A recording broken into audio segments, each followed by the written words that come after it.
Good morning, everyone. Preparedness 1 here. Now, can you hear that in the distance over here?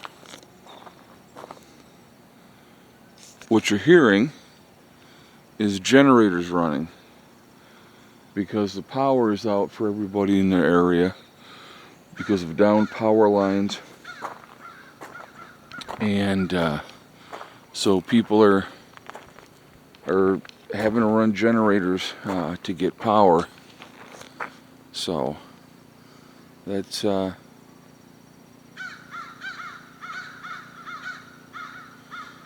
what's happening with that. But craziness, huh? Now it is like so calm. The calm after the storm, as they say. Now, I will tell you what, I mean, we had, if you saw the video that I did yesterday, we had the high winds. We had a tremendous amount of rain over a couple of days. I know that the creeks are all overflowing. There is some flash flooding going on. Obviously people are without power. But some areas got it much, much worse, obviously. If you've watched the news, the last I saw, I believe it was 44 deaths were attributed to the storm itself. So terrible, terrible situation for a lot of people.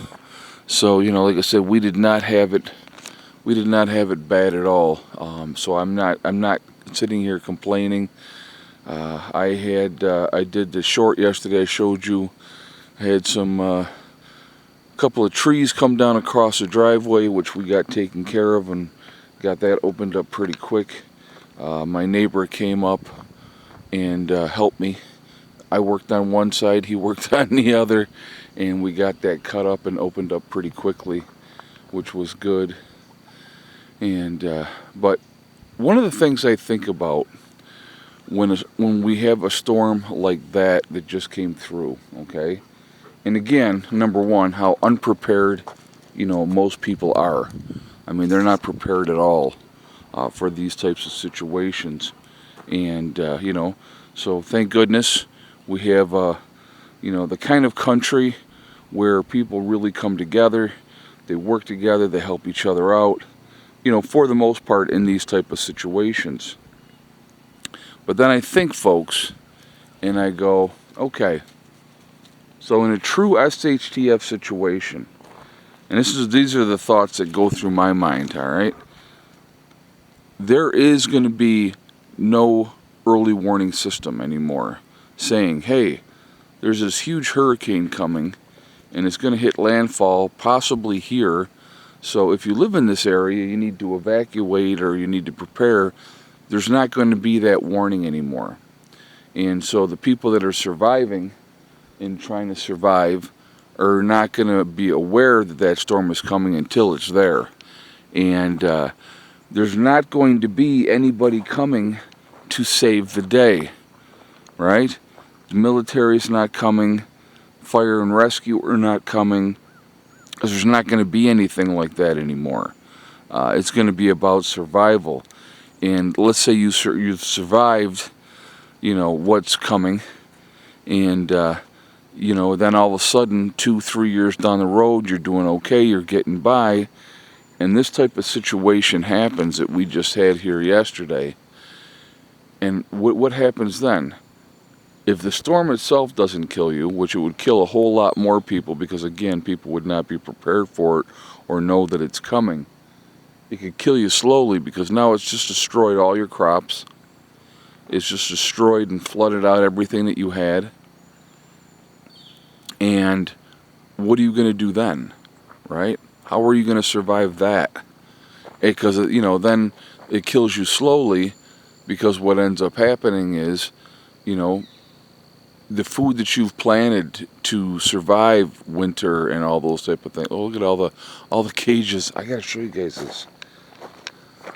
I didn't even see this until right now. With all the wind yesterday, it blew all the cages off of the blueberry bushes. All of them are knocked over. Well, I'm going to have to fix that. just doing the small cages. They weren't in, you know, anything. They weren't really spiked down into the ground. They were just around the plants to keep them safe. And but yeah, all those are knocked down. So I'll have to get those squared away. But chickens are doing good. You can see the wind damage on everything there. I had the couple tarps on there, but the plastic has been pulled down, and the tarps, the one tarp there is all ripped to crap. So that's going to have to get squared away. I'm going to have to get a couple new tarps, get things ready, because now we're going to have to be, you know, ready for winter for those guys. But again, folks, you know, when nobody's coming to save the day, what are you going to do then? You know, now the sun's coming up today, which is wonderful. That'll be great. First sunshine in a few days. I ended up running, like I told you yesterday. I ran the generator 3.5, maybe 4 hours yesterday. Got us up to about 89% on the batteries, because we had literally 3 days of overcast and 2 straight days of rain. And so with the sun coming up today, that'll be nice. That'll charge the batteries up good today. But it's just, it should be an eye-opener for people. I'm hoping that it is. I hope people will wake up because of this event. You look at the devastating flooding that's gone on because of this event. Like I said again, it should be an eye-opener for people that, man, maybe I should do something. Maybe I should get ready. Maybe I should put myself in a position where if these types of things happen, we're going to be able to handle it no matter what, you know. So living down in those valleys and all that, that's fantastic and it's great. But when the flooding happens, it's not so much fun anymore. So, and like I said, think about this too, okay? The dams. Think about all the dams. Who would be controlling the dams? Who's going to be working on the dams? There's not going to be anybody there. You know, so when you have those failures and stuff like that, it's just, you know, like I said, there's so many things that can go wrong and go bad in that type of situation. And it comes down to, you know, how ready you are. What have you done? How have you prepared for these type of things? Survival in a true SHTF situation is not just about, you know, worrying about other people coming to take your stuff or those type of things. Weather will kill you in a heartbeat too, or it can devastate you, you know, destroy all your crops, you know, flood you out, you know, a fire like they get in California, you know, all those things are going to be a factor. Something else I was thinking about real quick I'm going to mention.